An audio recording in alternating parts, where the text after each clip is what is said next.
कोहली का विकेट हो या शेयर मार्केट, फटाक 30 सेकंड में खबर। डाउनलोड कीजिए तक ऐप।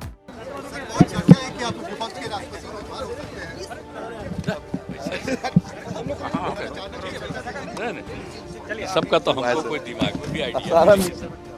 देश के 5 राज्यों में विधानसभा के चुनाव अभी चल रहे हैं। 10 मार्च को मतगणना होगी। उसके बाद ये पता चलेगा कि किस राज्य में किसकी सरकार बन रही है और किस राज्य में किन पार्टियों के कितने विधायक चुनाव जीत रहे हैं। आपको पता ही है कि राष्ट्रपति का चुनाव चुने हुए विधायक और सांसद द्वारा किया जाता है। अब ऐसे में जब इन 5 राज्यों में चुनाव चल रहे हैं और विधायकों की संख्या का पता नहीं है, इस बीच में राष्ट्रपति चुनाव का चर्चा करना कितना हास्यास्पद है। नमस्कार, बिहार तक में आपका स्वागत है।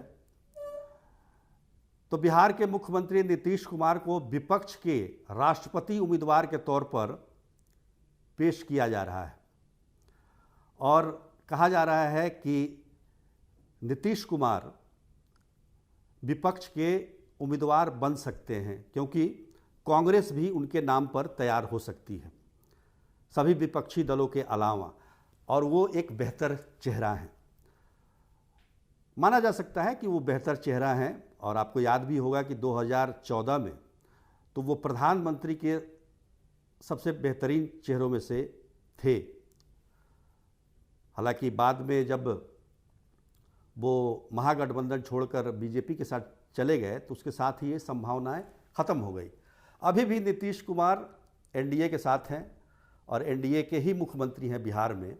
ऐसे समय में उन्हें राष्ट्रपति का उम्मीदवार विपक्ष के उम्मीदवार के तौर पर पेश करना क्या दर्शाता है और इसकी पीछे की वजह क्या है, ये हम जानने की कोशिश कर रहे हैं। आपको पता ही है कि 5 राज्यों में विधानसभा के चुनाव चल रहे हैं। बाकी सब जगह तो चुनाव संपन्न है, लेकिन सबसे बड़ा प्रदेश जो देश का है, उत्तर प्रदेश, वहाँ चुनाव अभी भी जारी है। और ऐसे में राष्ट्रपति चुनाव की चर्चा करना एक तरीके से ये कहा जा सकता है उस व्यक्ति के लिए जो नेता एनडीए के साथ है और उसे विपक्ष के तौर पर पेश करना कहीं ना कहीं एक चुनाव में एक प्रभाव पैदा करने की कोशिश भी हो सकती है।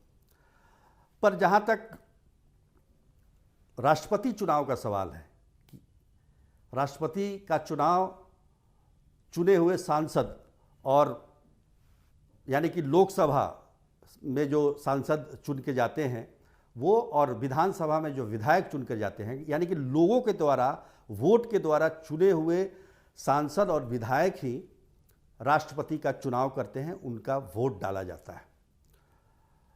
अब जबकि 5 राज्यों में ये पता ही नहीं है कि किस पार्टी के पास कितने विधायक हैं, तो कैसे इसकी चर्चा की जा सकती है। और नीतीश कुमार जो कि बिहार के मुख्यमंत्री हैं, वो भला कैसे इस पर अभी हाँ या ना कर सकते हैं। जब ये पता चले कि विपक्ष के उम्मीदवार के तौर पर नीतीश कुमार की जीत सुनिश्चित है राष्ट्रपति के उम्मीदवार के तौर पर, तब तो भला ये माना भी जा सकता है। लेकिन जब अभी पता ही नहीं है 5 राज्यों के बारे में कि कितने विधायक कौन किसके जीत के आ रहे हैं, फिर ऐसे में ये सोच हमें क्या समझाती है? सबसे बड़ा सवाल यही है। कहा जा रहा है कि ये जो नीतीश कुमार को उम्मीदवार बनाने की जो बात है राष्ट्रपति चुनाव में, उसके पीछे तेलंगाना के मुख्यमंत्री के चंद्रशेखर राव का दिमाग है। मतलब उन्हीं की ये उपज है, दिमागी उपज है कि वो नीतीश कुमार को राष्ट्रपति का उम्मीदवार विपक्ष के तौर पर बनाए, क्योंकि उनको ऐसा लगता है कि नीतीश कुमार के उम्मीदवार बनने से सारे विपक्ष एकजुट हो जाएंगे और इनके नाम पर किसी को आपत्ति नहीं होगी। आपको पता ही है कि 2014 में प्रधानमंत्री के उम्मीदवार के तौर पर नीतीश कुमार सबसे अहम थे और ये कहा जा सकता है कि विकल्प के तौर पर उनको देखा जाता था। हालांकि 2017 में वो फिर से बीजेपी के साथ चले गए, यानी कि एनडीए में चले गए, तो ये संभावना खत्म हो गई। लेकिन अभी भी अगर कुछ चुनिंदा नेता हैं देश में, तो उसमें नीतीश कुमार का चेहरा एक है, ये बात माननी पड़ेगी। कई विपक्षी दल भी इस बात को मानते हैं कि उनके नाम पर सहमति हो सकती है। इससे विपक्ष को फायदा भी हो सकता है। लेकिन सवाल यह है कि अगर ये राष्ट्रपति का उम्मीदवार बन जाते हैं विपक्ष का, तो नीतीश कुमार को क्या फायदा होगा? नीतीश कुमार क्या करेंगे? क्या अभी वो विपक्ष के उम्मीदवार बनने के लिए क्या अनिश्चितता की तरफ चले जाएं? क्योंकि जो चीज़ निश्चित है यहाँ पर, वो मुख्यमंत्री हैं बिहार के, और सबसे लंबे समय तक बिहार के मुख्यमंत्री पद को सुशोभित करने वाले नीतीश कुमार आखिर ऐसा फैसला क्यों लेंगे? हाँ, ये बात अगर 10 मार्च के बाद सामने आती और इन 5 राज्यों में विपक्ष की सरकार हो जाती, यानी उनके ज़्यादा विधायक जीतते, तो हो सकता था इस पर कुछ बात आगे बढ़ सकती है बल्कि। लेकिन अभी इस पर चर्चा करने का कोई मतलब नहीं है। खास तौर पर आप देखें तो बीजेपी लोकसभा में 304 सीट बीजेपी के पास हैं और पूरे एनडीए को मिला लीजिए तो 335 हैं, जिसमें से 16 जेडीयू के हैं। अगर ये 16 हट भी जाते हैं तब भी 319 सांसद एनडीए के साथ हैं। विपक्ष के पास कितना बचेगा? फिर राज्यों की बात करेंगे, क्योंकि जो वोटिंग सिस्टम होती है राष्ट्रपति चुनाव का, वो सिंगल ट्रांसफरेबल वोट सिस्टम के तहत किया जाता है और उसमें सांसदों और विधायकों के वोट का वेटेज होता है, उसको कितना वेट होता है, और वेट तय होता है विधायकों की संख्या और राज्य की जनसंख्या को भाग देकर उसमें 1000 से गुना करने के बाद जो संख्या सामने आती है वो वेट कहा जाता है। तो निश्चित तौर पर उत्तर प्रदेश देश का सबसे बड़ा राज्य होने के साथ साथ सबसे ज़्यादा जनसंख्या भी है वहाँ पर, तो वहाँ के विधायकों का वेट भी ज़्यादा होता है। तो इसी तरह से सांसदों का भी वेटेज निकाला जाता है, उनके वोट का जो वजन हम कह सकते हैं कि क्या वजन रहेगा। तो निश्चित तौर पर इस अनिश्चितता के दौर में, जबकि 5 राज्यों के बारे में हमें कोई जानकारी नहीं है और ऐसे समय में जब चुनाव हो रहे हैं, उस दौरान इस तरह की बात करना, ये कहीं ना कहीं से ये लगता है कि कोई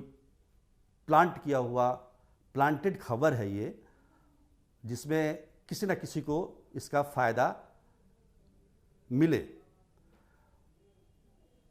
कुल मिलाकर हम ये कह सकते हैं कि 10 मार्च के बाद जब स्थिति स्पष्ट हो जाएगी, तब इस पर चर्चा करना ज़्यादा बेहतर होगा।